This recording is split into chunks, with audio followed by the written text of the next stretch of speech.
శ్రీ సాయి సచరిత 22వ అధ్యాయం. పాము విషం తప్పించుట. బాలాసాహెబ్ మిరేకర్, బాపు సాహెబ్ బూటి, అమీర్ సక్కర్, హేమట్ పంతు సర్పములను చంపుట గూర్చి బాబా అభిప్రాయం. బాబాని ధ్యానించట్లు ఎట్లు? భగవంతుని నైజం కానీ స్వరూపం కానీ అగాధములు, వేబ్ధములు కానీ 1000 నాలుకలు గల ఆదిశేషుడు కానీ వానిని పూర్తిగా వర్ణింపలేరు. భక్తులు భగవంతుని రూపం చూచి కనుగొని తీరవలెను. ఎందుకనగా తమ ఆనందమునకు భగవంతుడే పాదములుగా ముఖ్య మార్గమని వారికి తెలియను. జీవిత పరమార్థం పొందుటకు గురుని పాదములనే ధ్యానించవలను కానీ ఇంకొక మార్గం లేదని వారలకు తెలియను.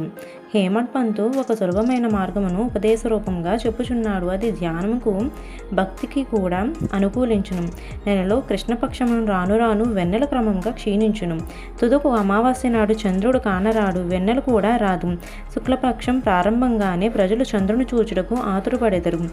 మొదటి దినం చంద్రుడు కానరాడు, రెండవ నాడు సరిగ్గా కనిపించడం. అప్పుడు 2 చెట్లు కొమ్మల మధ్య గుండా చూచమనేదురు.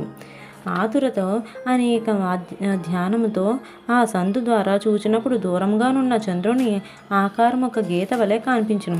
వారప్పుడు సంతసించెదరు. ఈ సూత్రమును అనుసరించి బాబా తేజస్సును చూచెదము గాక. బాబా కూర్చున్నప్పుడు విధానమును చూచుడు. అది ఎంత సుందరంగానున్నది. వాళ్ళ కాళ్ళను ఒకదానిపైన ఇంకొకటి వేసి ఉన్నారు. ఎడమ చేతి వేలు కూడా కుడి పాదంపై వేసి ఉన్నారు. కుడికాలు బొటకన వేలుపై చూపుడు వేలును మధ్య వేలును ఉన్నవి. ఈ కూర్చున్న విధమును బట్టి చూడగా బాబా మనకి దిగువ విషయం నిశ్చయించుకున్నట్లు ఉన్నది. నా ప్రకాశం చూడవలనేనంటే అహంకారమును విడిచి మిక్కిలి అనుకువతో చూపుడు వేలుకు మధ్య వేలుకు మధ్యనున్న బొడగన వేలుపై దృష్టిని సారించినచో నా ప్రకాశం చూడగలరు. ఇది భక్తికి సులభమైన మార్గం. ఒక క్షణము బాబా జీవితం గమనించదము. బాబా నివాసం వలన షిరిడి యొక్క యాత్రాస్థలమాయెను. అన్ని మూల నుండి ప్రజలు గుమిగూడుచుండిరి. పేదవారు గొప్పవారు కూడా అనేక విధములు మేలు పొందుచుండెడివారు.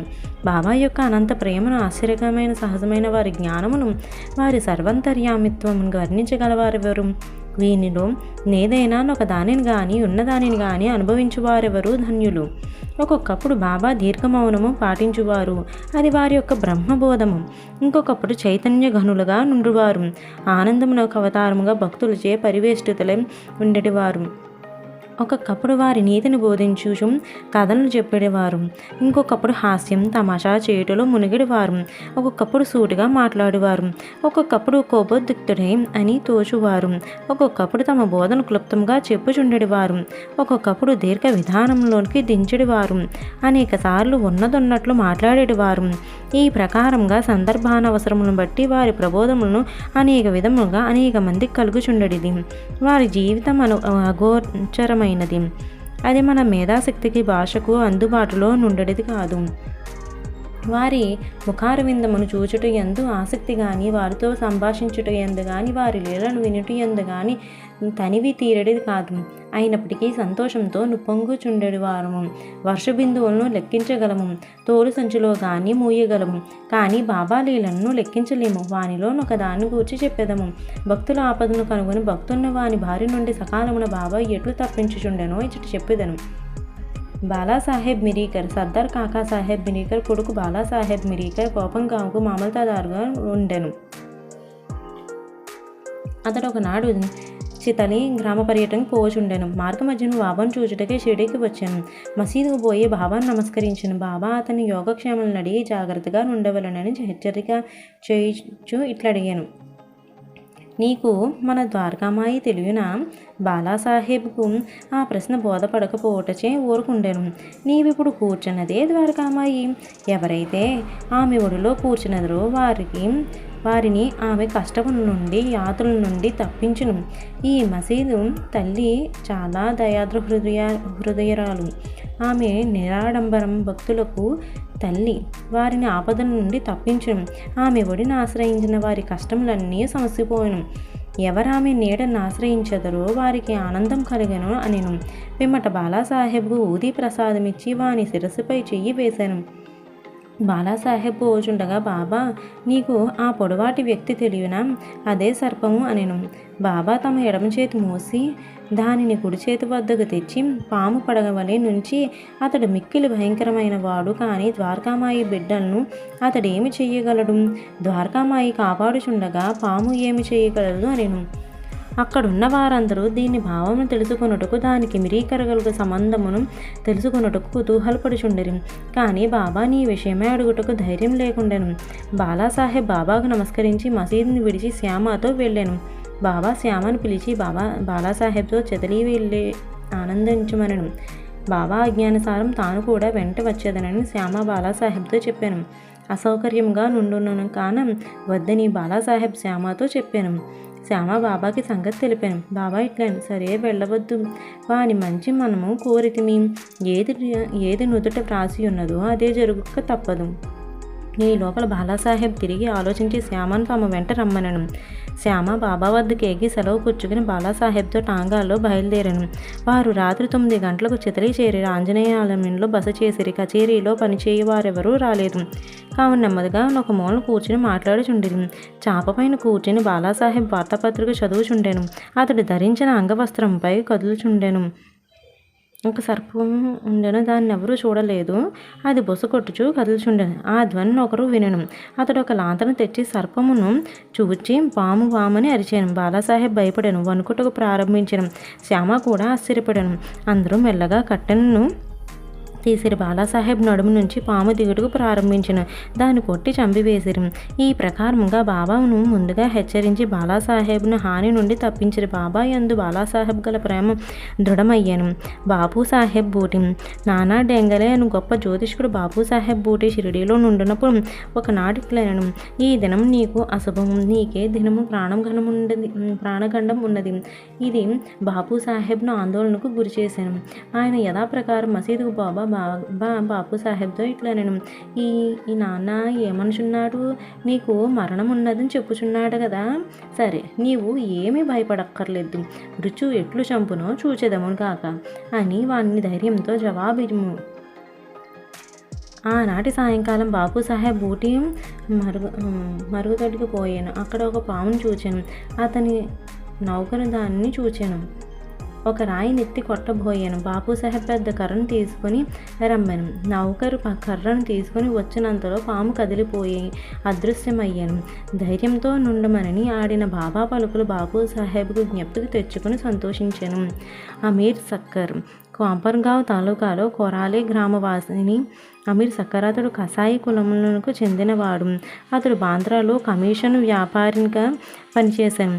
అక్కడ అతనికి మంచి పలుకుబడి కలదు.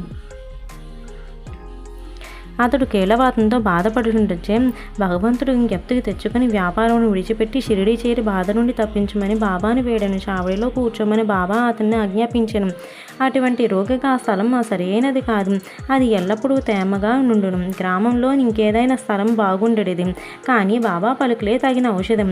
నిర్ణయ సూత్రం. మసీదుకు వచ్చుటకు బాబా అతనికి అనుజ్ఞ ఇవ్వలేదు. చావడిలోనే కూర్చోమని ఆజ్ఞాపించాను. అది వాణ్ణి మిక్కిలి లాభకారి అయ్యాను. ఎందుకనగా బాబా ఉదయం సాయంకాలం చావడి వైపు పోచుండాను. అది ఏనుగాక దినం విడిచి దినం ఉత్సవంలో పోయి బాబా ఎచట నిద్రించుచుండెను. అందుచే అమీర్ బాబా యొక్క సాంగత్యం సులభంగా పొందుచుండెను. పూర్తిగా 9 మాసంలో అమీర్ సక్కర్ అక్కడ నుండెను. కొంతకాలం తర్వాత అతనికి ఆ స్థలంపై విసుగు కలిగాను. ఒకనాటి రాత్రి ఎవరికీ చెప్పకుండా కోపంగా పారిపోయాను. అచ్చట ధర్మశాలలో దిగాను. అక్కడ ఒక పకీరు చచ్చుటకు సిద్ధంగా నుండిన. పకీరు నీళ్లు కావాలని అనగా అమీరు పోయి నీరు తెచ్చి ఇచ్చాను. ఆ నీళ్లను త్రాగి పకీరు చనిపోయిన. అమీరు చిక్కుల్లో పడాను. అతడు పోలీసు వారికి తెలియపరిచినచో మొట్టమొదట సమాచారం తెచ్చిన వాడొకటిచే తనకా పకీరు విషయం ఏమైనా తెలిసి ఉండునని పట్టుకునేదరు. ఆ చావును కూడా అతడు కారణభూతుడై ఉండవచ్చునని అనుమానించెదరు. బాబా ఆజ్ఞ లేనిది షిరిడీ విడిచిపెట్టుట తనదే తప్పదని అతడు గ్రహించి పశ్చాత్తాపడెను. షిరిడీ పోవ నిశ్చయించుకుని ఆ రాత్రియే అచట నుండి షిరిడీకి పోయాను. మార్గ మధ్యమున బాబా నామమును జపం చేయుచుండెను. సూర్యోదయంకు ముందు షిరిడీ చేరి అతను నుండి తప్పించుకునెను. బాబా ఆజ్ఞానుసారం చావడిలోనే ఉండి రోగ విముక్తుడయ్యాను. ఒకనాటి మధ్యరాత్రి బాబా, ఓ అబ్దుల్, నా పరుగుపైన ఏదో దుష్టప్రాణి వచ్చుచున్నది అని అరిచాను. లాంతర్ తీసుకుని అబ్దుల్ వచ్చి బాబా పరుపును చూచాను. కానీ ఏమీయో కనిపించలేదు. జాగ్రత్తగా చూడమని బాబా చెప్పుచూ నేలపై సటకాతో కొట్టుచుండెను. అమీర్ సక్కర్ బాబా లీలను చూచి అతడికి పాము వచ్చానని బాబా అనుమానించి ఉండునని అనుకొనెను. బాబా సాంగత్యం వల్ల బాబా ఆడు మాటలు చేయు క్రియల భావనను అమీర్ గ్రహించుచుండెను. అమీర్ తన దిండుకు సమీపముగా ఏదో కదులుచుండుట గమనించి అబ్దుల్ను లాంతర్ను తీసుకుని రమ్మనెను. అంతలో నచ్చటొక పాము కనబడెను. అది తలను క్రిందికి పైకి ఆడించుచుండెను. వెంటనే దాన్ని చంపిరి. ఇట్లు బాబా సకాలముగా హెచ్చరించి చేసి అమీర్ను కాపాడెను. తేడు బాబా ఆజ్ఞచే కాకాసాహెబ్ దీక్షిత్ నిత్యం శ్రీ ఏకనాథ మహారాజ్ రచించిన భాగవతమును భావార్థ రామాయణమును పారాయణం చేయుచుండెను. ఒకనాడు పురాణ కాలక్షేపం జరుగుచుండగా హేమట్ పంతు కూడా శ్రోతలయ్యేను. రామాయణంలో ఆంజనేయుడు తన తల్లిని ఆజ్ఞానుసారం శ్రీరాముని మహిమను పరీక్షించి భాగము చదువుచున్నప్పుడు వినువారందరూ మైమర్చుండిరి. అందులో హేమట్ పంతుడు ఒకడు. ఇంతలో ఒక పెద్ద తేలు హేమట్ పంతు భుజంపై పడి వాని ఉత్తరీయంపై కూర్చుండెను. మొదట దాన్ని ఎవరూ గమనించలేదు. ఎవరు పురాణము శ్రవణములు చేసేదరో వారిని భగవంతుని రక్షించను. ఇంతలో హేమట్ పంతు తన భుజంపైనున్న తేలును చూచెను. అది చచ్చిన దాని వలె నిశ్శబ్దముగా కదలకుండెను.